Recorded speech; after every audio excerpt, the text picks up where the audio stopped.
Então, República Oligárquica, ok?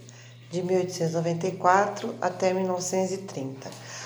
Oligarquia é uma palavra que significa governo de poucos. Então, aqui já dá para entender que é um período onde vai ter uma hegemonia de uma elite, de um grupo ligado ao poder econômico da explotação do café, ligado à riqueza que o café gerava. Então, esse período também é conhecido como República Velha.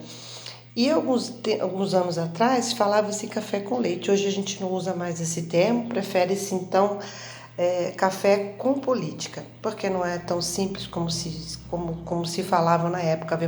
Se explicava nas aulas que havia uma alternância entre São Paulo, ligado à produção de café, e a elite produtora de leite de Minas Gerais, porque Minas Gerais tinha o maior colégio eleitoral. Isso não foi verificado que não é tão simples assim. Havia acordos envolvendo a capital, que era o Rio de Janeiro, e então a gente prefere então o termo República Velha ou República Oligárquica, que significa governo de poucos, e estes poucos que controlavam a política estavam ligados à produção do café, certo? A Constituição Republicana, a primeira Constituição Republicana do país foi a de 1894 e ela criou uma situação de muita injustiça nesse período da República Oligárquica, que foi o voto não secreto. Esse voto não secreto gerou muita violência, o voto de cabresto. Lá nos rincões do Brasil, os coronéis eles usavam de força para garantir que seus candidatos vencessem as eleições. Muitas fraudes eleitorais, mortos, né, pessoas mortas. Uma pessoa comparecia à zona eleitoral representando pessoas que já haviam morrido. Então havia muitas fraudes eleitorais.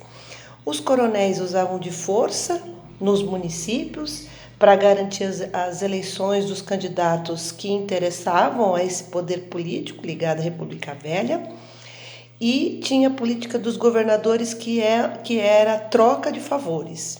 Então, é o toma lá da cá. Então, tinha lá um candidato X que o grupo queria que esse candidato vencesse. Então, os coronéis garantiam a eleição desse deputado, e quando esse deputado chegasse ao poder, ele favorecia aquele grupo que havia eleito ele anteriormente. Então, é uma troca de favor. Você me elege agora e depois, quando eu atingir a posição de deputado, eu devolvo o favor. Então, havia essa troca de favores, ok? Um outro acontecimento importante desse período da oligarquia foi o Convênio de Taubaté, que foi uma reunião de pessoas ligadas à produção do café de São Paulo, inclusive de Minas e do Rio de Janeiro. E nessa convenção, eles queriam, de qualquer forma, garantir a rentabilidade da produção do café. Então, por exemplo, aconteceu isso é fato. Quando o café obteve um preço baixo no mercado internacional, o dinheiro público do governo federal foi usado para comprar sacas de café, e esse excesso de produção de café, eles tocaram fogo. Então, vamos fazer um raciocínio, ver se fica mais fácil entender. Quanto mais café no mercado, o que acontece com o preço do café? Ele baixa.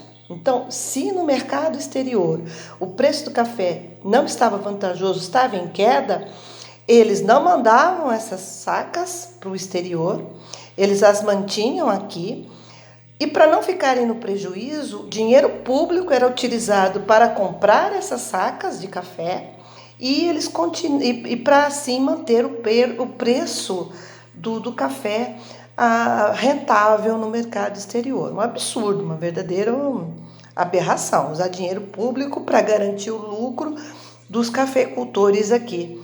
Um absurdo. Outra característica também dessa primeira fase da República foi o início de uma industrialização. O café gerava uma série de capitais, e esses capitais excedentes, o que sobrava da riqueza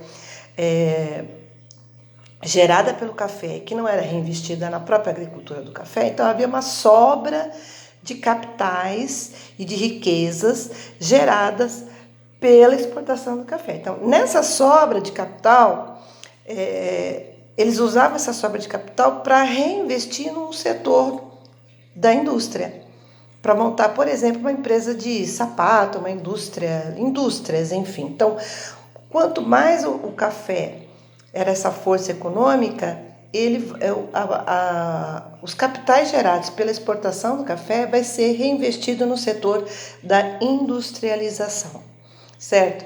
Isso também foi favorecido pela expansão de um mercado consumidor. O que é o mercado consumidor? São as pessoas que vão para a cidade. Então, por exemplo, você monta lá uma indústria de sapato, que nem eu estava falando, então é aqui, indústria de sapato. As pessoas recebem um salário e aí o empregado pega esse salário e vai consumir lá no mercado e assim, etc. Por isso que uma economia onde tem desemprego, você não desenvolve, né? Então, o mercado consumidor no Brasil estava em expansão, porque quanto mais indústrias você desloca para a cidade, mais pessoas vão se deslocar para a cidade. É um ciclo, um ciclo virtuoso, certo? E também no Brasil tinha matérias-primas abundantes, tá? Então, por enquanto, essas são as características principais do período da República Velha e da República Oligárquica, né? O voto de cabresto, porque o voto não era secreto, muitas fraudes eleitorais, violência, coronelismo, que eram chefes políticos locais que garantiam essas fraudes eleitorais, a política dos governadores, que é essa troca de favores, o absurdo do convênio de Taubaté, que era dinheiro público usado para garantir que o valor do café no mercado exterior fosse mantido a um preço rentável para os cafeicultores, e a industrialização que vai ser desenvolvida a partir dos capitais que estão excedendo, que está sobrando da riqueza gerada do café.